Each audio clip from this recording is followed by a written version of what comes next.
नाज़रीन इकराम, अस्सलामु अलैकुम वरहमतुल्लाहि वबरकातुहू।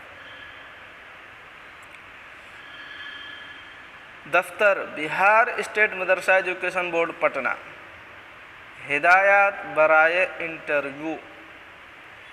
मदरसा में खाली उहदों पर बहाली के लिए रोज़नामा में इश्तिहार शाई करने से पहले मदरसा बोर्ड को मालूमात फराहम कराएँ कि मदरसा में कितने ओहदे पहले से हैं और किसके सतबदोशी या इंतकाल के बाद ओहदे खाली हुए हैं। बोर्ड के ज़रिए तस्दीक के बाद ही इश्तिहार शाई करें।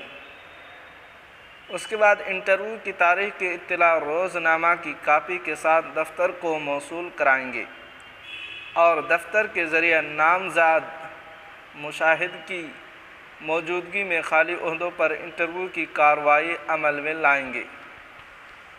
शिकायत मिली है कि बड़े पैमाने पर बहाली में बदउनवानी की जा रही है, इसलिए ऐसा किया गया है। ऊपर दिए हुक्म की तामील के बाद ही बहाली शुरू की जाएगी। बहाली करने के लिए तहरीरी इम्तिहान 50 नंबर का होगा, 50 नंबर तकरीरी का होगा। उम्मीदवार की फहरिस्त व कापी मदरसा बोर्ड में जमा करना होगा। इंटरव्यू के अमल के वीडियोग्राफी की जाएगी। दोस्तों, अगर आप इस चैनल पर नए हैं तो हमारे चैनल को सब्सक्राइब कीजिए और बेल आइकन के घंटी को भी ज़रूर दबा दीजिए।